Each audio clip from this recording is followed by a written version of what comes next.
Hi guys, welcome to our channel Mahir Shaikh. నేను మీ Sumayya. ముందుగా మన ఛానల్ని సబ్స్క్రైబ్ చేసుకోండి, పక్కనే బెల్ ఐకాన్ కూడా ఉంటుంది, దాన్ని యాక్టివేట్ చేసి పెట్టుకోండి. ఈరోజు వ్లాగ్ వచ్చేసరికి రంజాన్ డే 27 వ్లాగ్ అనమాట. సో డే స్టార్ట్ అయిపోయింది, 3:30కే స్టార్ట్ అయింది నా డే మొత్తం. పాపకు ఫుల్ ఫీవర్ రావడం వల్ల ఇంకా సిరప్ అయితే వేసాను. తనని సంతాయించుకొని ఏడుస్తుంది బాగా. ఏడవడం స్టాప్ చేసిన తర్వాత లైవ్ ఎత్తుకొని ఇంకా సెహరీగా ప్రిపరేషన్స్ అయితే జరుగుతున్నాయి. రైస్ అయితే పెట్టేశాను. ఇంకా లేచి ఇంకా ట్యాబ్లెట్ వేసుకోవాలి. ఇంకా మళ్ళీ నేను కూడా చూసుకోవాలి కదా నా హెల్త్ కూడా. సో అందుకోసమనే ఇంకా లేచి ఫాస్ట్గా టైం ఎక్కడ అయిపోతుందో అని చెప్పి తనకు సిరప్ వేసి ఇంకా నేను కూడా ట్యాబ్లెట్ వేసుకోవడానికి అయితే వచ్చేసాను. ఫస్ట్ టైం మన ఛానల్ చూస్తున్నాను, సబ్స్క్రైబ్ చేసుకోండి, పక్కనే బెల్ ఐకాన్ కూడా ఉంటుంది, దాన్ని యాక్టివేట్ చేసి పెట్టుకోండి. ఎత్తుకొని 2 days నుంచి బాగా నీరసం అయితే వచ్చేస్తుంది. ఎందుకంటే ఇంకా డే మొత్తంలో ఒక 1 hour ఏమో కింద ఉంటుందేమో అంతే. ఇంకా లేకపోతే నేను ఎత్తుకోవడం, లేకపోతే నా పైన అట్లా పడుకోవడం అట్లా జరుగుతుంది. పాప బాగా దెబ్బతిన్నది ఈసారి. 102, 103 ఫీవర్ అంటే చిన్నపిల్లకి మామూలు విషయమా? 8 months పాపకి. సో ట్యాబ్లెట్ వేసుకుంటేనే నాకు కూడా కావాలి అంటుంది. తాపిస్తే వద్దంట మళ్ళీ. ఈ వ్లాగ్ అయితే ఎక్కువ అయితే ఉండట్లేదు, ఎందుకంటే నేనేం చేయలేదు ఆ రోజు.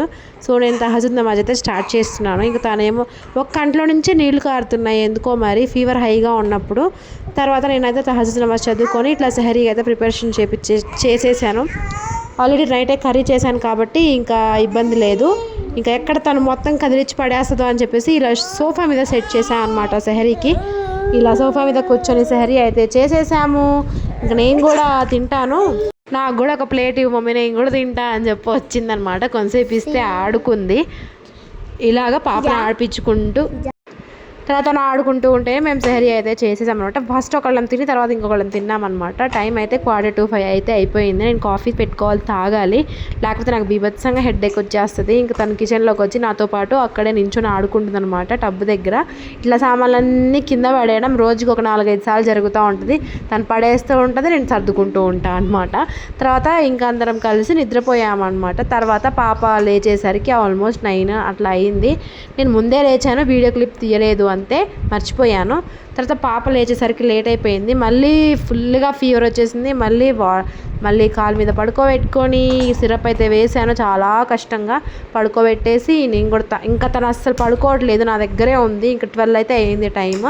ఇంకా హౌస్ హోల్డ్ వర్క్స్ అయితే చేసుకోవాలి కదా, ఇంక ఇల్లు కూడా క్లీన్గా లేదు అని చెప్పేసి ఫస్ట్ ఈ మ్యాట్లు వాష్ చేసి వెజిల్స్ వాష్ చేసుకోవాలి అని చెప్పి అయితే అనుకున్నా. ఇవి నానబెట్టేసి వెజిల్స్ వాష్ చేసుకుందాము అని చెప్పి అనుకుంటున్నా. ఇంక నేను అట్లా వెళ్ళాను, లేదో మా పాప అట్లా లెగిచింది కూడా. మాహిర్ అయితే ఇక్కడ ఆడుకుంటున్నాడు. ఇవి నానబెట్టేలోపు మాహిర్ ఆడుకుంటూనే ఉన్నాడు. అట్లా అంటు కడుగుదామని చెప్పేసి వెళ్ళాను, లేదా తను ఇంకా లేచి చూస్తుంది ఉయ్యాలో నుంచి. ఇంకేం చేస్తాం, ఇంకా 1-2 గంటలు ఊపి పడుకోబెడితే 1/2 గంట పడుకుంటాను. మధ్యలో నేను ఇంకేం చేయలేదు. ఇంకా నాకు నమాజ్ టైం అయితే అవుతుంది. అంతలోపు మాహిర్ని ఊపు నాన్న అంటే కొంచెం ఊపుతూ ఉన్నాడు. తర్వాత కిచెన్ మొత్తం క్లీన్ చేసుకున్నాను. కిచెన్ క్లీన్గా లేకపోతే ఏ పని సరిగ్గా చేసుకున్నట్టే ఉండదు కదా. తర్వాత ఇంకా మాహిర్ అయితే ఊపుతూనే ఉన్నాడు. పాపకు కొంచెం ఫుడ్ పెడదామని చెప్పేసి ప్రిపేర్ చేశాను, తను అస్సలు తినట్లేదు.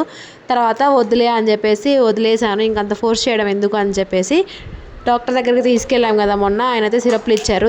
3 పొజిషన్స్ ఉంటాయంట. ఒకటి నార్మల్ ఫీవర్, తర్వాత హై ఫీవర్, తర్వాత యాంటీబయాటిక్ స్టార్ట్ చేయాలని చెప్పారు. 3 days తర్వాత యాంటీబయాటిక్ అయితే స్టార్ట్ చేసాము. నడుస్తున్నాయి అన్నమాట. సో ఇంక ఇట్లా ఎత్తుకొని ఉంటే ఇట్లా భుజం మీద పడుకొనే ఉంటుంది పాప. నాకు ఏ పని అసలు చేసుకోవడానికి అవ్వట్లా. ఇవాళ ఇఫ్తియారికి కూడా ఏం చేయలేదు నేను. ఆల్మోస్ట్ 5 అయింది టైము. 4:30 అట్లా అయిందనమాట టైము. తర్వాత నేను తనకే కొంచెం ఏం తినట్లేదు కదా, కొంచెం రైస్ జావ పెడదామని చెప్పేసి రైస్ అయితే ఫ్రై చేస్తున్నాను. అట్లా ఫ్రై చేసి కొంచెం చల్లారబెట్టేసి మిక్సీలో కొట్టి కొంచెం రవ్వలాగా చేసి పెట్టామనుకోండి, కొంచెం ఎనర్జీ కూడా వస్తుందన్నమాట. ఎనర్జీ బాగానే వస్తుంది ఇది. ఇంకా తర్వాత మునక్కాయతో సూప్ లాగా చేసి పెట్టాను. ఎందుకంటే మునక్కాయ అనేది జ్వరంలో ఉన్నప్పుడు ఇమ్యూనిటీ బూస్ట్ అవ్వడానికి చాలా హెల్ప్ఫుల్గా తయారవుతుంది. ఈ గ్లాస్ వాటర్ జస్ట్ 2 tablespoons అయ్యేదాకా బాగా బాయిల్ చేసుకొని తర్వాత అందులో కొంచెం టేస్ట్కి తగ్గట్టు కొంచెం బెల్లమో లేకపోతే కొంచెం సాల్ట్ యాడ్ చేసి ఇవ్వచ్చు పిల్లలకి. అట్లా కనుక రోజు తాపించినట్టయితే ఒక 1 week అట్లా తాపించినట్టయితే జ్వరం కూడా అంటే ఇమ్యూనిటీ బూస్ట్ అవుతుంది కాబట్టి ఆల్మోస్ట్ ఏమీ రాకుండా ఉంటాయి రోగాలు ఏవి. కిడ్స్కి కూడా కొంచెం ఇమ్యూనిటీ పవర్ బాగా పెరుగుతుంది అనమాట. మనం కూడా తాగొచ్చు అట్లా జ్వరాలు వచ్చినప్పుడు. మన కషాయాలే దిగవు. ఇంక ఇక్కడ నుంచి ఇవి ఎక్కడ తాగుతామంటారా? సో ఇట్లా రవ్వలాగా కొంచెం ఉప్మాలాగా చేసి తను అసలు తినలేదు. తర్వాత వాటర్గా చేస్తే వామిటింగ్ చేసుకుంది. ఇంకేం చేస్తాం, తప్పదు కదా, పిల్లలు తినకపోయినా. యాజ్ ఏ మదర్గా చాలా గిల్ట్గా ఫీల్ అవుతున్నా, ఎందుకంటే తనకి ఫీవర్ నా వల్ల వచ్చిందో అర్థం అవ్వట్లా, లేకపోతే ఎట్లానో ఏంటో, ఎంత క్లీన్గా ఎంత హైజీన్గా చూసుకుంటారో నాకే తెలుసు. తర్వాత కూడా వచ్చేసింది, ఇంకా చేసేది ఏం లేదు. ఫర్ ద ఫస్ట్ టైం పాపకి ఇట్లా రావడము. తర్వాత ఇఫ్తియార్ అయితే చేసేసాము. ఇంకా ఇఫ్తియార్కి ఏం కుక్ చేయలేదు. తర్వాత పుచ్చకాయ అయితే కట్ చేసుకున్నాము. ఇట్లా ఉగ్గాని అయితే చేద్దాం అనుకుంటున్నాను. ఇంట్లో కూరగాయలు కూడా ఏం లేవు, అయిపోయాయి. సో ఉగ్గాని చేద్దాం అనుకుంటే ఇంకా మా హస్బెండ్ అన్నారు వద్దులే, తినాలనిపించట్లేదు అని అన్నారు. సరే చట్నీ అయితే చేశాను అనమాట. టమాటో పచ్చిమిరపకాయలు వేసి చట్నీ చేశాను. మిక్సీలో అయితే రుబ్బాను ఇవాళ, ఎందుకంటే నాకు రుబ్బేంత ఓపిక నాకు కూడా లేదు. తనని ఎత్తుకొని పొద్దున్న నుంచి బ్యాక్ పెయిన్ కూడా వచ్చేస్తుంది. అందుకే అంటారు అప్పుడప్పుడు ఇంట్లో పెద్దవాళ్ళు ఉండాలి అని చెప్పేసి. ఇలాంటి టైంలో ఎవరైనా ఉంటే కొంచెం హెల్ప్ఫుల్గా సపోర్ట్గా ఉన్నారని అయితే అనిపిస్తుంది. తర్వాత మాహిర్కి కూడా స్కూల్ లేదు కదా, రేపు రిపోర్ట్ కార్డ్ అయితే తీసుకోవడానికి వెళ్ళాలి. తర్వాత టమాటో పచ్చిమిరపకాయలు వేసి చింతతొక్కు వేసి పచ్చడి చేశాను అనమాట. చాలా బాగుంది, కొంచెం స్పైసీగా ఉంది. తర్వాత ఇషా నమాజ్ అయితే చదువుకుంటున్నాను. 9:30కి చదువుకుంటున్నాను నేను ఇషా నమాజ్. చాలా లేట్ అయిపోయింది. మొన్న షబ్బే ఖదర్ రోజు జాగారం చేయాలి కదా, నేను చేయలేదు జాగారము, నాకు అవ్వలేదన్నమాట పిల్లలతో. తర్వాత సో డే ఇలా చిన్నగా ఎండ్ వస్తుంది. నేను ఇట్లా చూపిస్తాను కదా, చాలా త్వరగా ఎండ్ అయిపోయిందని అనుకుంటారు అందరూ. ఆల్మోస్ట్ నేను పడుకునేసరికి 3:30 అయిందంటే మీరు నమ్ముతారా? పాపకు అసలు బాగాలేదు, చాలా హై ఫీవర్ వచ్చింది.